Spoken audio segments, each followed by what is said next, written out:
දැන් මම මේ ඔයාලට මේ පෙන්නන්නේ මේ තමයි ගාල් කොටුව. එතෙන්ට මේ අම්බානේ ටුවරිස්ට්ලා එනවා.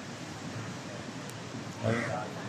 එතන මේ ඉන්නවා සෙට් එකක් මේ ටුවරිස්ට්ලට කියන්නේ ටිකක් ඩිස්ටර්බ් කරන. කියන්නේ සාරකර ගොඩාක් ඩිස්ටර්බ් කරනවා.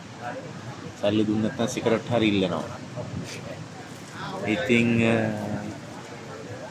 මේව බලන්න කිසිම පොලිසිය නිලධාරියෙක්වත් ආණ්ඩු නිලධාරියෙක්වත් නැහැ. මෙන්න මේ ගෑනු කෙනා ඉන්නව නේද? තුම වදයක් දෙන්නේ. එක කෑල්ලක් එපා කියලා පස්සේ පන්නලක තව රෙදි කෑල්ලක් පෙන්නනවා. ඒ මිනිස්සු දැනගන්න බෑ.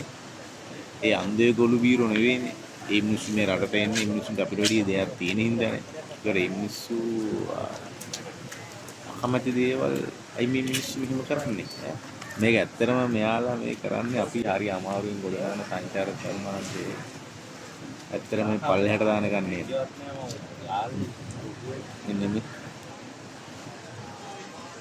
මෙතන මාර දෙයක් ඇත්තට ඇයි මම අහන්නේ මෙහෙම දේවල් වෙන්න පුළුවන්ද මේ ලංකාවේ?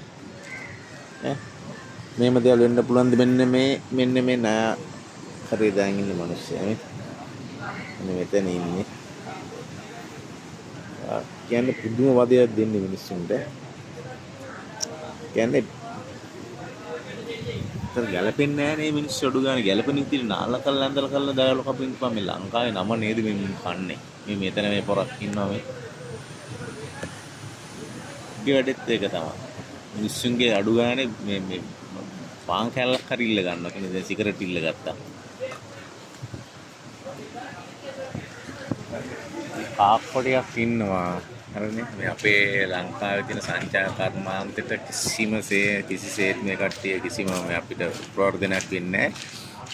කවුරු හරි ප්‍රවර්ධනය කරනවා නම් ඒ කරන ප්‍රවර්ධනය නැති කරන තමයි මෙයා මේ මිනිස්සු කරන්නේ. කරුණාකරලා මම කියන්නේ ආණ්ඩු නිලධාරියෙක් හරි මේකට ඉන්නවා නම් මේ පොලිසියක් ඉන්නවා කිසි දෙයක් මෙයා බලන්නේ නැහැ. ටුවරිස්ට් පොලිසියක් ඉන්නවා. ඒ තීදිනේ මේ මිනිස්සු මේව කරන්නේ. කොහොමද මෙයාලා මේක කරන්නේ? එහෙම කරන්න බෑ. කරුණාකරලා මේකට ඉවරක් ගන්න වෙනවා.